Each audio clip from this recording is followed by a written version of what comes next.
Point of View is written and spoken by Bob Santamaria for the National Civic Council, 254 Queen Street, Melbourne, Victoria, 3000.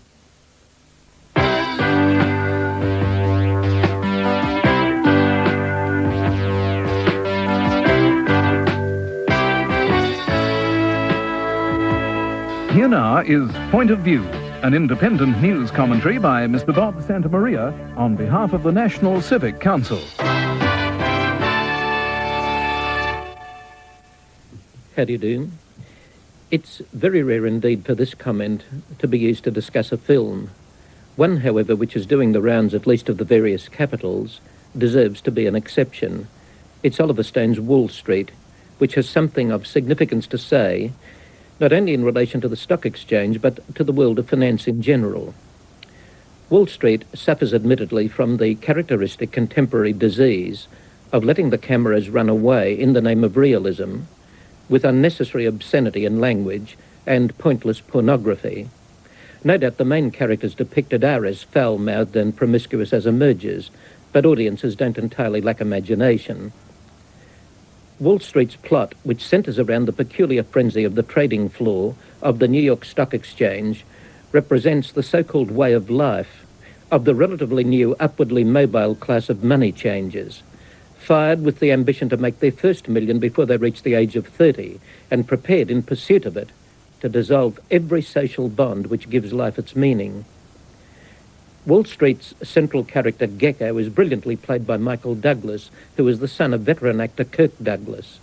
He's obviously modelled on the disgraced New York investment banker and mega crook Ivan Boesky, just as his acolyte Bud Fox, played by Charlie Sheen, is the real Wall Street's Dennis Levine, who blew the whistle on Boesky.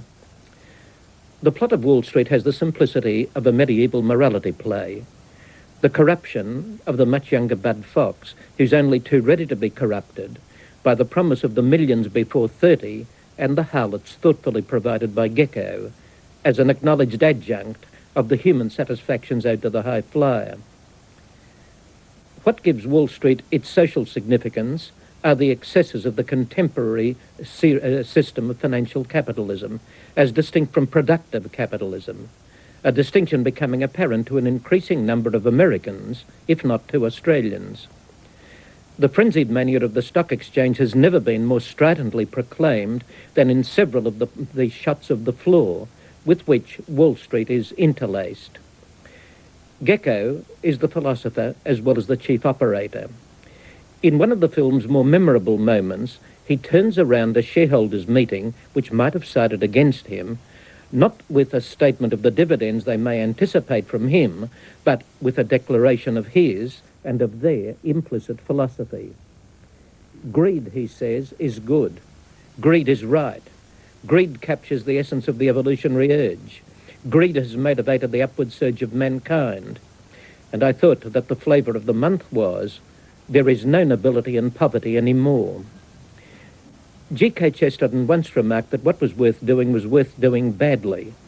Gecko puts it very differently. What's worth doing is worth doing for money. The younger Bud Fox's father, the union shop steward, has a more traditional philosophy of money. The savers. Money's something you need in case you don't die tomorrow. Not so, says Gecko. The main thing about money is that it makes you do things you don't want to do. A lot of young men and women in the United States must be learning very quaint philosophies indeed. You may recall the TV series Dynasty, which represented this new establishment. Wall Street depicts the next chapter after Dynasty in the history of the stock exchange and its inhabitants.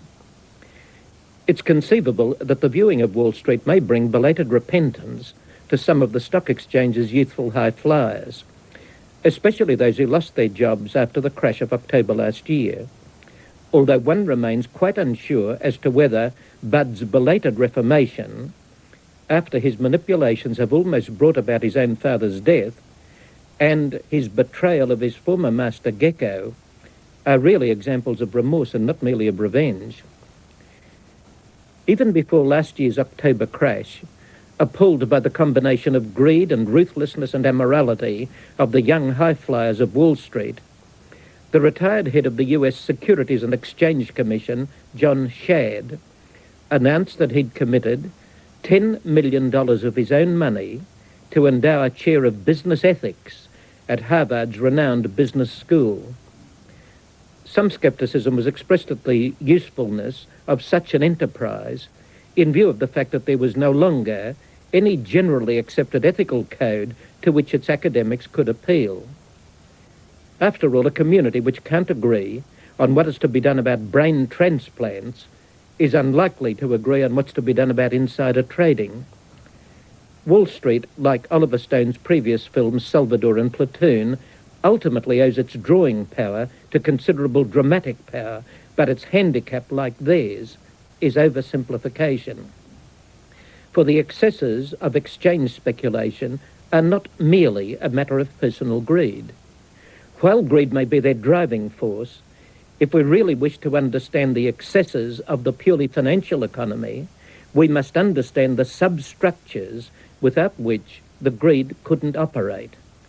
Namely, the power of the banks to create money out of nothing, and thus to fuel the financial netherworld of options and futures and the rest, the relative uselessness of the supervision maintained by securities commissions of various types, the corporate framework provided by the $2 company, which enables the players to cover their play with more effective camouflage than any which the generals could ever hope to create on the battlefield. Personal greed is a completely understandable keynote of dramatic conflict, but for the real and basic causes without which it couldn't even operate as it does, we must probe more deeply into the fundamentals of society. Goodbye until next week. For a free copy of the text of this telecast, write to News Weekly, Box 66A, GPO, Melbourne. Point of View, the independent news commentary you've just seen, is presented by Mr. Bob Santamaria on behalf of the National Civic Council.